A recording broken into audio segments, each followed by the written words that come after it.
Hello everyone, AmyR here with Prairie Paper and Ink, and bringing to you guys the Waffle Flower Simon Says Stamp STAMPtember exclusive Sweet Tooth stamp set. This is the limited edition set that you can only get during September, during STAMPtember, while supplies last. And this set just happens to coordinate perfectly with the Waffle Flower Hocus Pocus set that was released earlier this month. So I'm using images from the Sweet Tooth set and a few of the smaller images from the Hocus Pocus set. And I am stamping them onto some Neenah Classic Crest Solar White 80-pound cardstock with Simon's Intense Black ink. And I'm just using my stamp positioner to do that because I'm going to stamp these images more than once. I'm going to stamp the Magician just once and the ghosts, and then all the little candy images, etc. I'm going to stamp a couple times, as well as some of the images from the Hocus Pocus set so I can create a scene. So once everything is stamped, I am going to start coloring everything in with Copic markers. I started with his skin, and since he's a vampire, I did a very pale, kind of like undead skin tone of E41, E40, and E00. Really simple coloring, such tiny little areas. You kind of just like dab the marker and you're done. The most involved, it was the blacks and the reds for this. So to do black, I always like to use generally cool gray markers. I never use my black Copic marker. It's too intense. It just drowns out any stamped lines. So I like to use the cool grays, and I just start with a dark one and kind of work my way lighter to give a bit more, depth and definition to everything. So this is one of my go-to combos for anything that technically would be black, is C9, C7, C6, C4. And I'm just moving my paper around and trying to color everything I was planning on coloring in that color. It just makes things go a little faster. So I do, every single image with the first shade of the cool grays and then the next one, etc., etc. And I usually work light or darkest to lightest.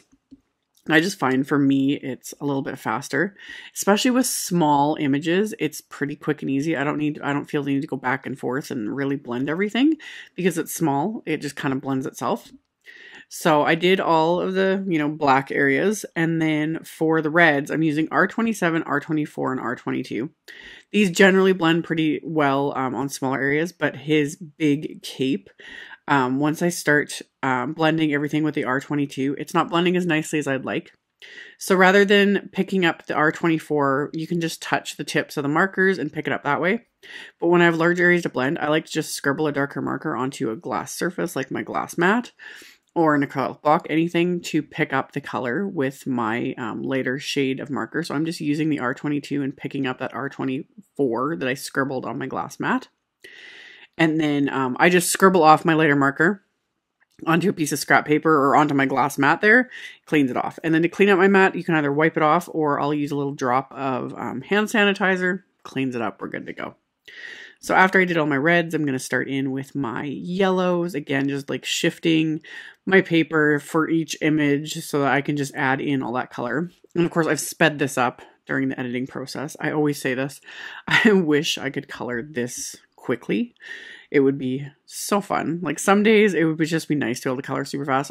Most of the time I enjoy the process. I just kind of sit, let my mind wander, have, friends or something playing on Netflix, etc. and just do my thing. So I really find coloring to be therapeutic. I find making cards to be therapeutic. That's why I love it so much. So I'm just going to go in and continue coloring in all of these little characters, the little paper, the little like Halloween sacks. In my head, I see them as little paper bags. In my head, it was like, oh, those little ghosts totally stole a couple paper bags, and that's how they're gonna like steal the candy. And it's funny. I don't know. Sometimes I like create entire stories about little characters I'm coloring for my cards. It's just, like I said, my mind just likes to wander sometimes. So I color everything in sort of Halloween colors. Gotta have my orange and a purple and like a lime sort of a green. And coloring all these candies, just completely just fun, bright colors. And then once I have all of my coloring done, I am going to go in with BV20, which is a very kind of purpley gray color. I really like to use that for shadows. I like to added it to the little ghosts just to give them a little bit of definition. It just adds a little extra dimension to images without being too overpowering. And then after that, I added my highlights with my Uniball white gel pen, the 10, the really thick gel pen. I love this pen. So I added all my little highlights with that, and then cut out all of the images so that they're all completely cut out, because I just want to be able to add these to my scene, move them all around, etc. So there's coordinating die sets for both of these, and with the Sweet Tooth set you can get it, it is limited edition, but you can get it as a combo set with the dies, or you can get it just the stamp set. So after everything's cut out, I wanted to create a scene for all my characters. So I've got some Simon Says stamped lavender cardstock here, and then I have this MFT mini cloud edge stencil, and I have 2 shades of distress ink. I have Dusty Concord and Hickory Smoke. I was just that really Halloween sort of sky idea with, you know, gray and purple. So I just kept alternating between the 2 distress inks and moving my stencil, like flipping it around, because there's all 4 sides with different, you know, cloud edges. So I would just rotate the stencil, grab an ink, sponge it on, rotate the stencil, grab the second ink, sponge it on. And I just kept working my way down this piece of cardstock.